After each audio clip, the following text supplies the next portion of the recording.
But the government, part of the economic stimulus, right, in addition to the bailouts, and of course they want to bail out Wall Street investment banks. Why? Let them fail. What do we need them for? Why do we need Goldman Sachs? Why do we need Morgan Stanley? Let them fail. The government tries to blame all the economic problems that we have today on the fact that they let Lehman Brothers go out of business. Meanwhile, they bailed out everybody else and we're in this gigantic mess. Maybe it's not because they let Lehman fail. Maybe it's because of the other bailouts.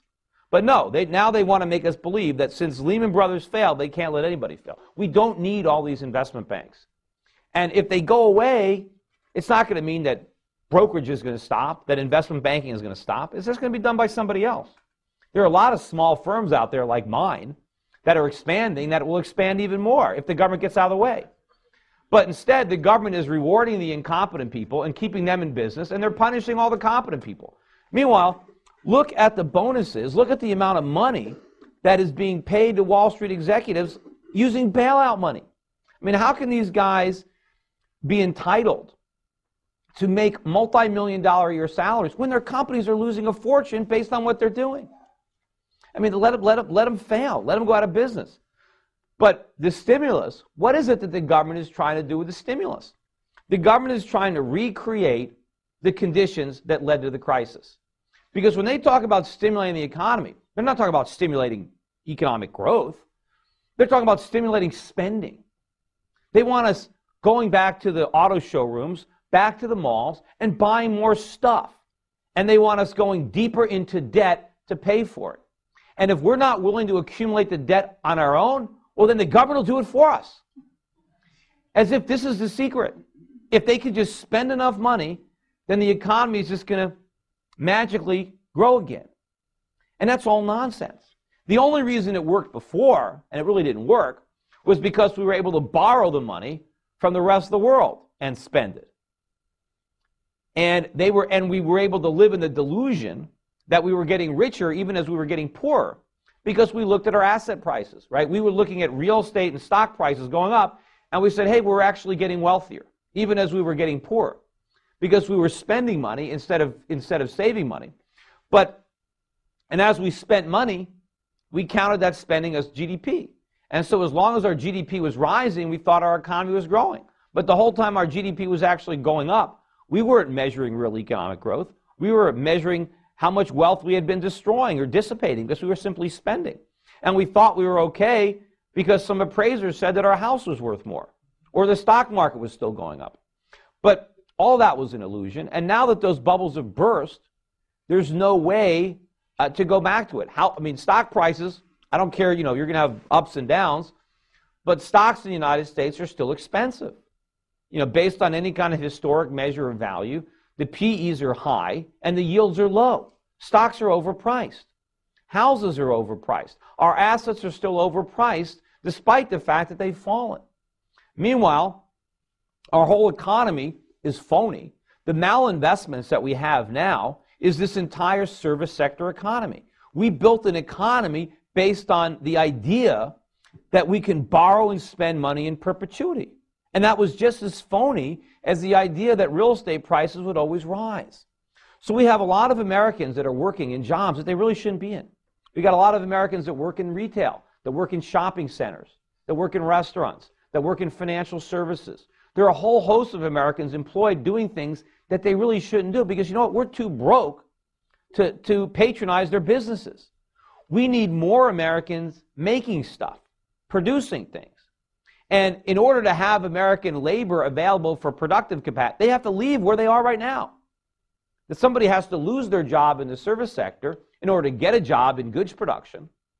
And of course, in order to get a job in goods production, we need capital. You can't produce anything without machines, without tools. Where's that stuff going to come from? You just can't wave a wand. You're going to have savings. Somebody's going to have to be able to borrow the money to make those investments, which means Americans are going to have to save their money. Or we're going to have to convince somebody in another country to take their savings and invest it in America, not just lend it to us. I had a debate on CNBC one time with Art Laffer. And it's about a 10-minute debate. The clip is on YouTube. And part of it, where he bet me that penny went into that Peter Schiff video. But in that whole debate, when I tried to point out that we were borrowing too much money, Art Laffer said that my nervousness about all the debt was wrong. And he said, historically, America borrowed a lot of money in the 1800s, and it was not a problem. We ran huge current account or deficits, or we borrowed a lot of money, and the economy was in great shape. So therefore, my criticism of our debt was wrong. Well, what Art didn't understand or didn't appreciate was the difference between what we did with the money. Back then, we borrowed money to make investments, to build infrastructure, to build factories, to build farms, to build a productive economy. We invested the money. We didn't just spend it on stuff. And when you borrow money and you invest in productive capacity, you have a real asset. And the asset can generate revenue. If we built a factory that manufactured widgets, we could sell the widgets to the British and to the French and earn enough money to pay back the money they loaned us and the interest. And we became the world's wealthiest economy because we borrowed to produce. What we've done recently is we've borrowed to consume. We didn't produce anything. We borrowed money and bought trinkets. We bought depreciating consumer goods. So how can we possibly pay the money back? We didn't acquire any income-producing assets to pay the money back. So if we're going to rebuild a viable economy, and if we don't have our own savings, we're going to have to convince the Chinese and the Japanese to build factories here. Well, why would they want to do that? With the high regulations that we have right now, with the high taxes that we have right now, we're just not competitive.